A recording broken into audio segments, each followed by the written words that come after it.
one nation, under God, indivisible, with liberty and justice for all.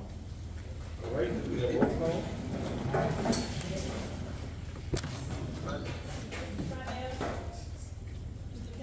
Present. Dr. Johnson, present. Ms. Reeves, Ms. Haynes, here. Ms. Bull, Present. Ms. Turner, here. Dr. Holden, Here. Ms. White, Dr. Hall, present. Could I have a motion to allow Mr. Vidal to join remotely?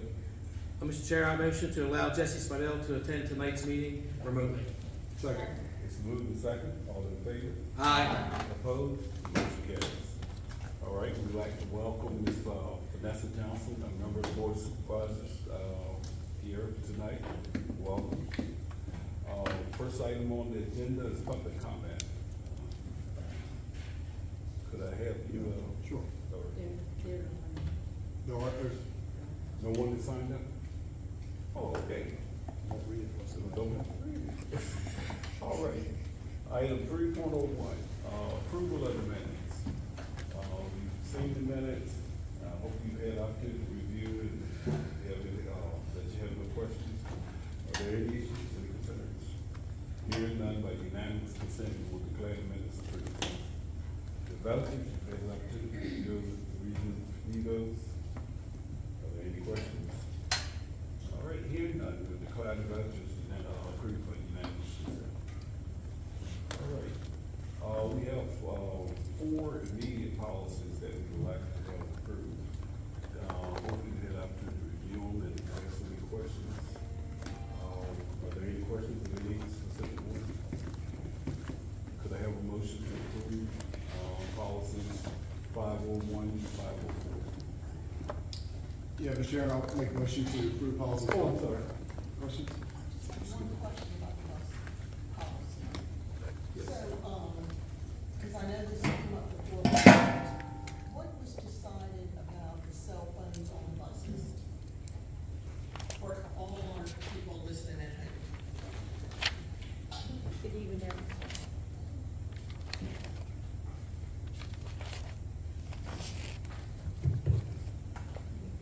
All right, good evening, everyone. So we had a discipline committee meeting on 6/28, which included bus drivers and the admin team. The main thing that we started the meeting with the concerns that the bus drivers have brought to the meeting, to the board meeting both times.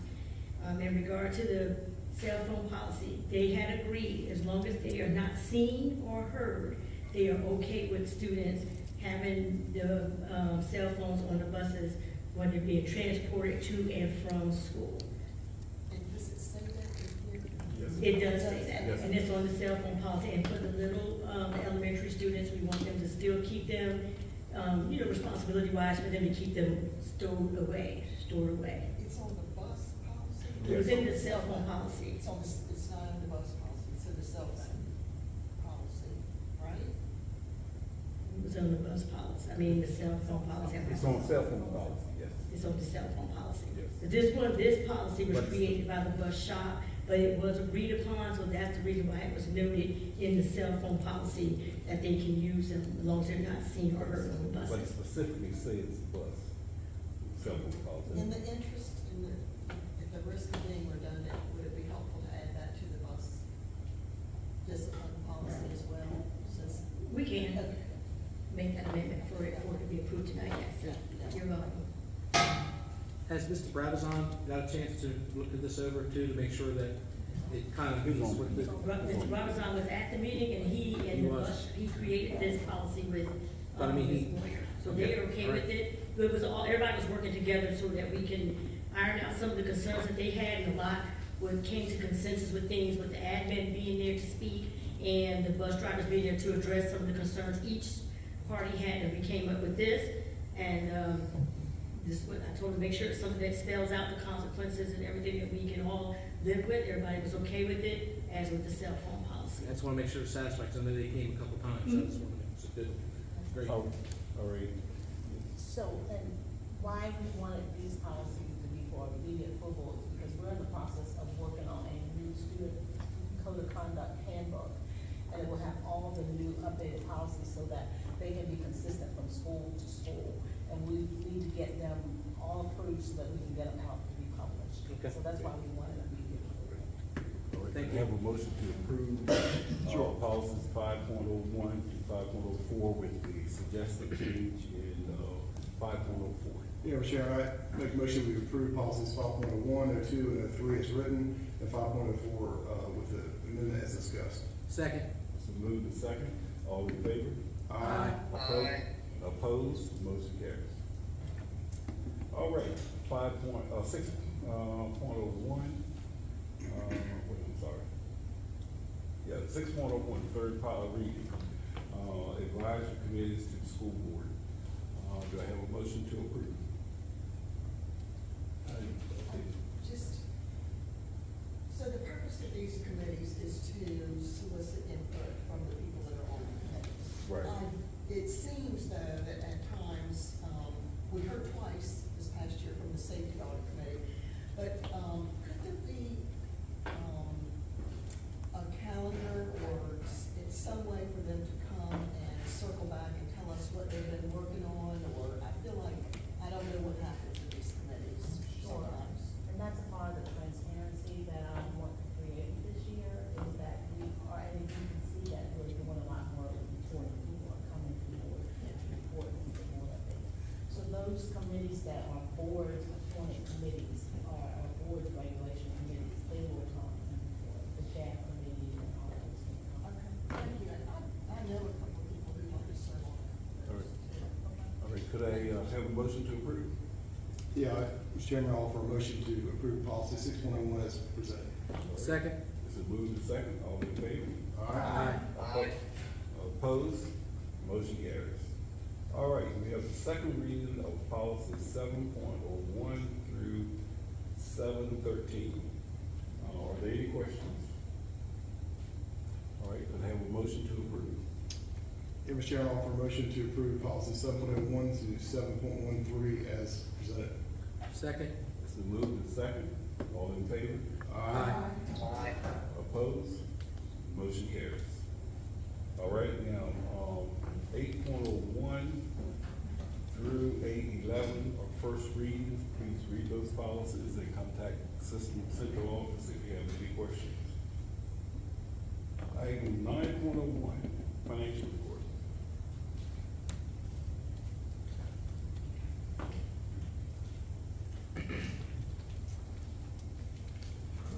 Good evening. I attached my school board federal programs report. The only things that I really wanted to point out is that Perkins has been spent. That's as of June 30th. We're just getting everything proper and to get the check numbers so that we can submit for reimbursement. Then on the back on the CARES, you see we did close out the bus driver incentive grant because that is closing out the end of last month. And we are working on our allocation 2. We have an amendment that has been submitted, but we do expect to spend that remaining balance. Remember, it hasn't been reimbursed since January because of the amendment, but we do expect to meet that target. So that's all I have on that, if there are any questions. Okay, I also enclosed a list of buses. If you could declare them surplus, please. I do believe we'll be having a second list within the next meeting or two, but it will not be buses. It'll be equipment or white fleet or parks or trailers. But we wanted to hurry up and get this out because clients are calling and asking for them. So we wanted to hurry up and get these out and so we could have a better chance of selling them. So if we could declare them surplus, we'll put it in. Do I have a motion to approve the surplus bus list? Yeah, I offer a motion to approve the surplus list that is presented in our agenda. Second. It's been moved and second. All in favor? Aye. Opposed? Motion carries. All right. Okay, and every year I bring to you the contract for Lori Beckwith for the school nutrition program. We have decreased services and deliverables this year, as we talked about last year that we would do. Her contract has been reduced by 20%, and it's now totaling $28,800. And so with the board's approval, we will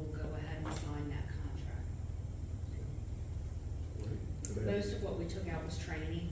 And one of the things I did want to remind everybody is we have had Lori Beckwith since Mr. Hall's days as supervisor. So this isn't something new for Brandon.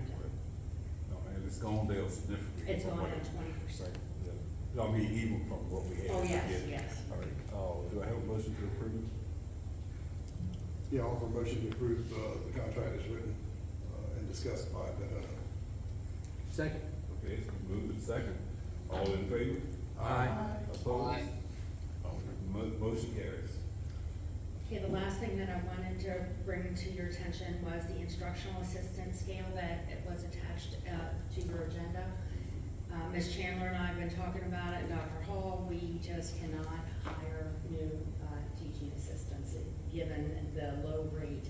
As you know, we have, Claire and I have secured an outside study for classification and compensation, which would be for all classified employees, including these, but we are not able to fill the position. So I have approximately, and for next year, we have $779,000 in our budget for the year we're in now to help fund that. So what we would like to do is get this salary approved now. It spends approximately $100,000 of that 779, which this has always been an area that Clara and I have targeted for most needs, most critical need to get up the beginning salary. As you see, it starts at 20, ends at 30. This is the new. This would be See, the old that scales was were from raised 16, yeah, 16,389, right, and we could not get anyone. yeah, I understood. And I don't think 20 is enough. well, let's okay, start. it could change again. We have the study out, so we don't want to, you're gonna jump ahead of too many people. It's an order on that range thing. So we were trying to do that. They're still the subject of this study, and there could be a further recommendation. We were just looking for it now so that we could hire some people for this next school year. When's that study supposed to be completed? We have to review and set interviews and select from the RFP. Yeah, so it's the award is not, no, No, you're talking they're about gonna the take- year award. What's Yeah. their average timeline once we select? 3 months. 3 months. So see, that's why we wanted to get this, Right. a jump on this one. Do I have a motion? How many aides do we have? Okay, so this did not affect 1, 2, 3, 4, 5, 6 aides because they were above the top of the scale, so that does not affect them at all. It affects the remaining aides. We put them all on the scale. Just a ballpark. One, I'm missing my other sheet. I don't have it with me. I'd say, what, 40, 50? Yeah, I mean, easily, because we've added quite a few with ESSER funds. Those positions are for next. We have coming maybe year. 40 to 50 currently working, not counting the unfilled ones. And you must also remember that in Title I employs about 6, that's in that 40. And flow-through employs, I think it's 13. So some of our aides, so that's why it doesn't cost as much for us to actually do this, because Title I and special ed flow-through will have to absorb the increase for their aides. But just on the ones that will affect us, it'll cost us approximately $100,000. And like I said, Mr. Taylor, that will still be included in the study. This is just almost like a stopgap measure because we can't. So if that, I'm not sure how many days they work or whatever, how that works. but- 181? Okay, so, and they're working Yes, 7 hours a They day? go 1 extra hour, or 1 extra day over students. Okay, and so they're working 70 hours a day? Does that come- 7.5. 7.5 hours Does a that day. come out to an hour? It's like, $12. it wasn't much of a minimum wage. that's right. Currently, Okay, it is at least 639 minimum was- wage. It was Right. 12.06, I believe we have. Okay. It's just over. So we were barely making minimum wage. If you remember, we had to change custodians because they were not making minimum wage. Now, they work, the 260 days a year, but we changed that when minimum wage laws changed. These were still above the threshold, but that still doesn't make it okay. Could I get a motion to approve? Mr. Chair, I move that we approve the instructional assistance scale. Second. It's a move and second. All in favor? Aye. Opposed? Opposed? Motion carries. Thank you. All right. 903. So we have Becky Haney here, our social worker, and for a few years now, we have been trying to organize a parent university. And this parent university, Becky's here to give you an overview and talk to you about what it's going to look like. This is our first of what we hope will be an annual one. And it's going to be set up in a workshop and conference fashion. So I'm gonna let Becky, tell you about our parent university, and then if you have any questions, feel free to ask. Good evening, everybody. Again, I'm Becky Haney. I'm one of the school social workers here for the division. I'm here tonight to share some information about Parent University. The idea behind Parent University is to provide an opportunity for families to connect with our school system and community partners to learn from the experts about current trends and topics related to our youth of all ages. This event, we think, will be a great jump start to the school year, as it will be an opportunity for connections to be made and for families to access information that will encourage success for their children. The event's going to be at Tompkin Elementary School on September 9th from 9 a.m. to 12 p.m. And like Dr. Hall said, it will be conference style. So there'll be 10 different sessions being offered. Each of those sessions will last for 30 minutes, and parents will have the opportunity to participate in 4 out of the 10 trainings of their choice. Our committee took a lot of time to try to really think about what topics we thought parents would be most interested in, combined with what we as committee members felt would be impactful through our various roles and through our lenses in education. So that being said, I do want to share with you some of the sessions that we are offering. The first session is going to be about bullying prevention. Julie Evans, our division teacher mentor, and Alicia Payne, assistant principal at Punkatig, will be conducting that session.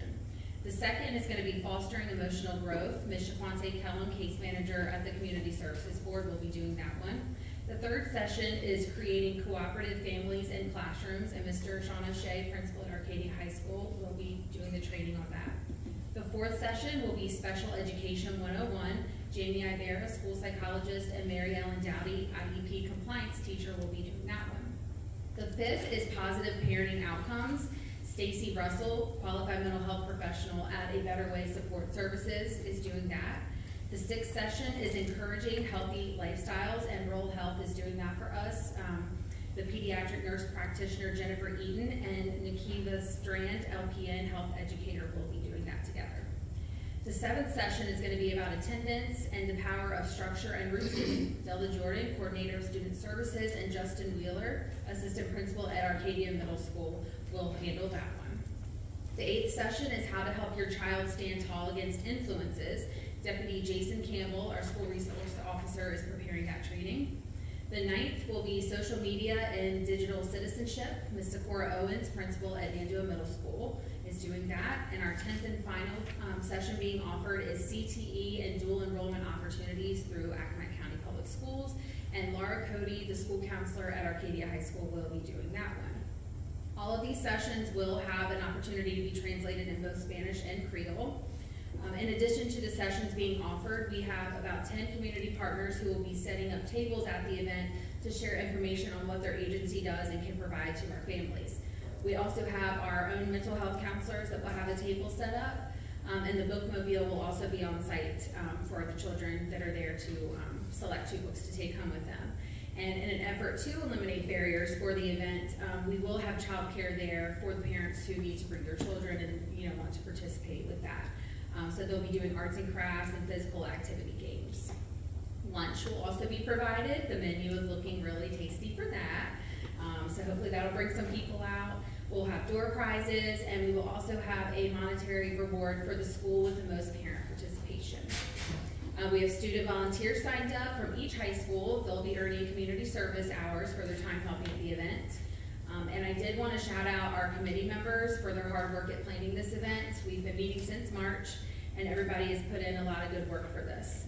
So we've got Alicia Payne, Della Jordan, Dr. Hall, Elena Zavala, who is our stakeholder representative, Lee Presley, Sean O'Shea, Sakura Owens, Thomas Harmon, who is our parent representative, and Tanya Martin. So with that, we are really excited about hosting this event for our families and for the community. We're going to encourage participants to register for the event by scanning the QR code on the flyer, and we'll have the flyers posted at open house, and hopefully it'll be blasted in the community. I've sent it to our community partners to share and to our schools. Registration is free, so we hope that we'll see everybody there, and would love any help that you guys can offer in spreading the word about the event. Great job. Thank you very much. Any questions from anyone? I just want to thank the committee. When we started with this, we were in an instructional meeting and I was talking about this in the vision, and Becky had so much to say. I said, okay, you're in charge of it. So she's done a fantastic job organizing this and putting it together. I'm sorry, Adriana. Okay, Janet, then Louisa, okay. Go ahead. Would it be possible for people who are not able to attend, if these training sessions or conference areas they were recorded, and then would they be available on our website for people who maybe couldn't make it or thought it was so thought-provoking they want to revisit it or Yeah. watch it? I think that's definitely something we could look into. Yeah. Thank you. Ms. Johnson? Just a couple questions or thoughts. So does registration close at a particular point, or can folks walk in day of? Folks can walk in. We'll have a sign-in sheet when you get there. Okay, and the only other question I have is around collecting the students' grade level data. Is there any consideration to, for just a couple of these topics, that the audience might well include parents of the youngest kids and the high school? And some of the subjects, you know, social media, digital citizenship, just picking one randomly, that maybe the presenter, you know, might be a little torn so far as making sure that they're meeting the needs of everyone in the audience, since we're gathering, or at least asking for grade level information. So we have, we put it out there, the age range that the trainers were gonna be presenting to, so I am hoping that they do recognize that they'll need to meet all those parents, but they're also submitting their presentations to us prior, so we can just look over the material that's being pushed out. So that is a good recommendation if it's not already in there, and might, you know, recommend that they add some things to address all ages. I appreciate you there. Just a follow-up, it's a thought, is that at the very least, maybe each presenter could consider having their resources, material, cover the gamut. Yeah, I like that, thank you. Okay, any other questions? Thank you so very much. Really appreciate the hard work you and the team are doing. Thank you. Next item is superintendent's report. Okay, I have a few things tonight on the superintendent's report. The first thing I have is a recognition, and Mr. Frank Horowitz is here, stand right, and he has one of his students, and I'm not gonna take any of your thunder away. I'm gonna let you come up here and tell them why this young lady is here, because we are so proud of her. Yeah, Sarah's been awesome. Yeah, two-time state champion.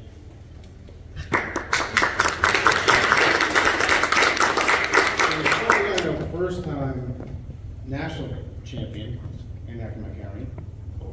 First female.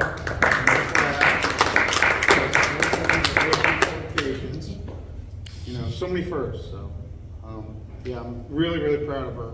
But I have to thank her parents, because it's not me. I don't take any credit. If she would have taken cosmetology or whatever, she would have. But just awesome, awesome young lady. Sarah, would you tell us a little bit about the experience? Yeah, so going to nationals is a completely different environment than states. States, everybody's just kind of to themselves, and when you're at nationals, there's everybody from every single state there. So I met a whole lot of different people and did a whole lot of talking to different people to get pins. Pin trading is a really big thing, actually. Every state has their, they make a pin for that year and they trade it. So it's kind of cool. And it's just very welcoming, and it's a really great learning experience.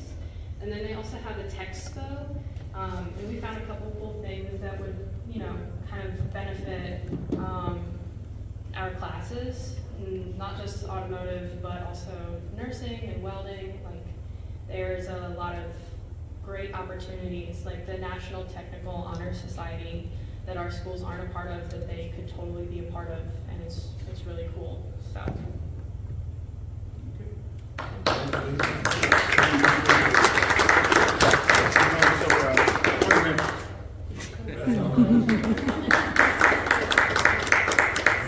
Congratulations, Mom and Dad. Yeah, we do. Sarah next year in school. Thanks.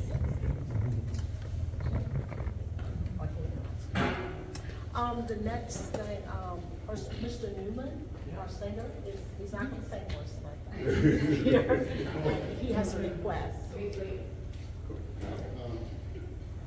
So on the Eastern Shore Post, there's a kid on a merry-go-round eating a hot dog. I think maybe Sarah should be on the cover of the Eastern Shore Post. That's all right. You wanna get on the merry-go-round? Oh, for sure. This will be very short. First of all, I'm Christopher Newman. I'm from Accomack, and I'm representing the Drummond Town Preservation and Accomack Town Council. First thing I want to say is restoration of the Accomack School is a good idea, and we want to thank you, the school board and the feasibility committee, very much.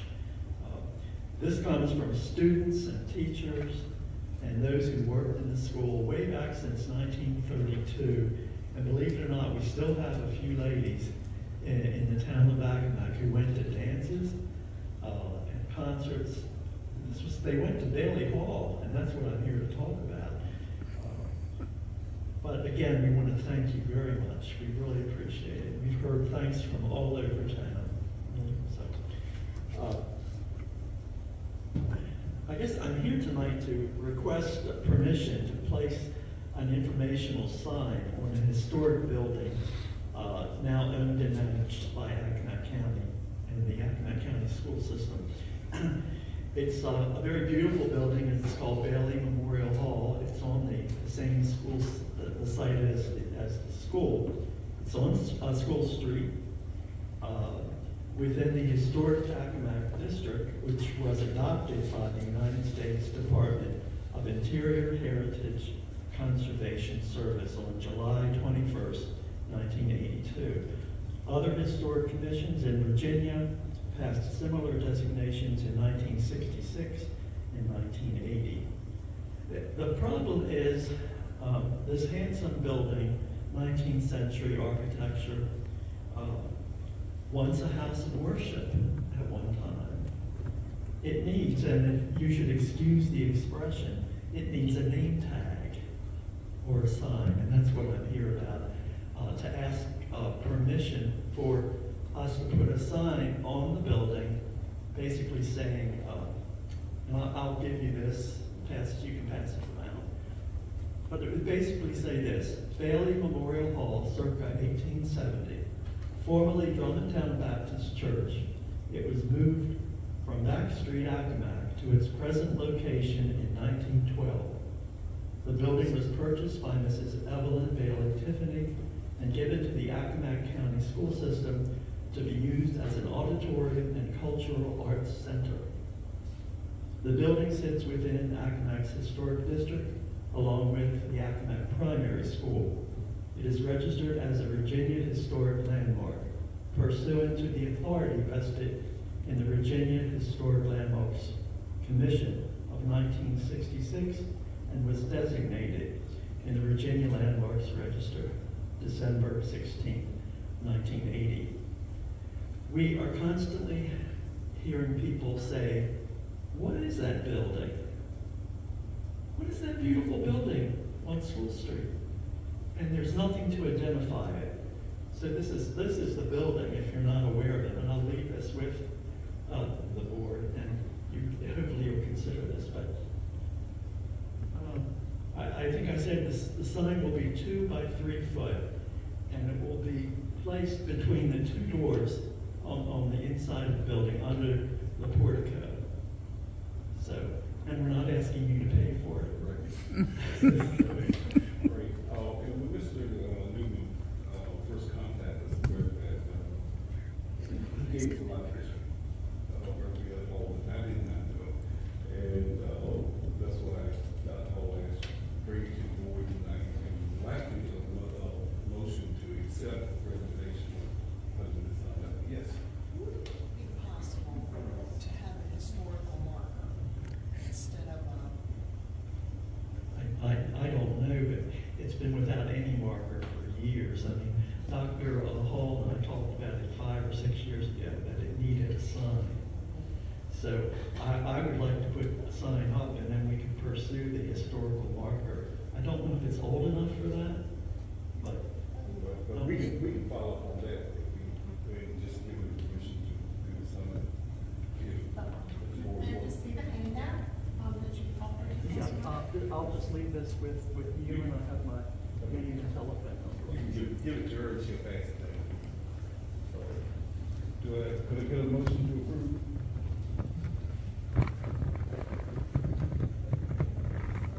Yeah, so, Second. It's been moved and second. All in favor? Aye. Opposed? The motion carries. All right. Thank you very much, and also thank you both for your smiling welcome as I came in the door tonight. Appreciate it. Thank you. Okay, lastly, what you have, I sent this to you earlier, and this is the superintendent's first 100-day transition plan. And I wanted to know if anyone had any questions about it. And it goes through, it starts in July and August, and it basically says what I'm going to do to transition into this position, such as organize and invite parents to the parent advisory committee, teacher advisory committee, student advisory committee, and community leaders advisory committee. Also, I have a meeting set up with clergy, and I have a 2-day retreat already set up with building level administrators.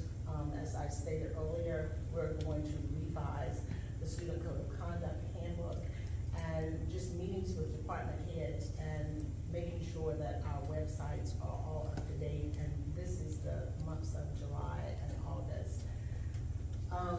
We're looking at analyzing student achievement data, meeting with building level administrators to talk about the needs assessment.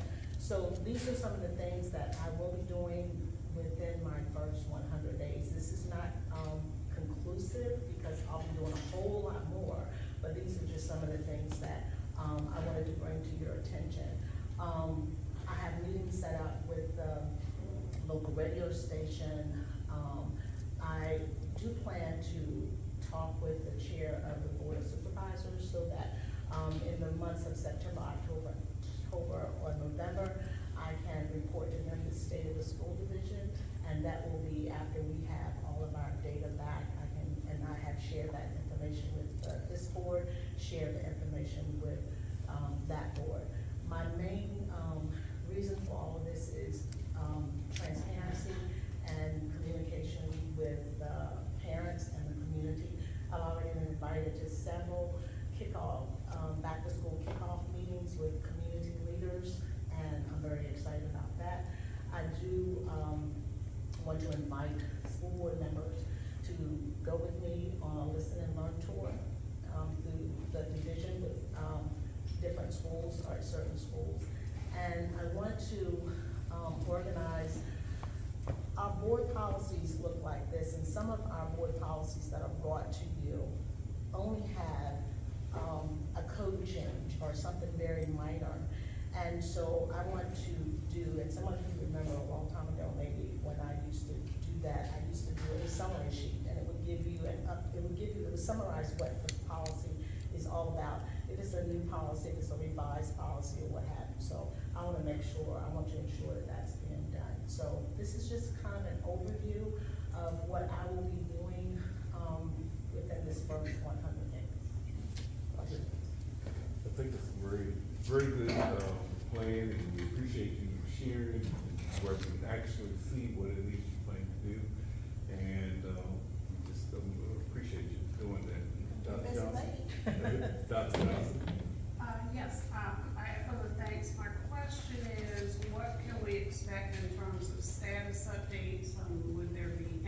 updates or, status update at the end of the 100 days or It so? will be, it will be. I will give you a summary, or I'll summarize what, I have done and the outcomes of what my first 100 days in this position are at the end of this week, probably in November.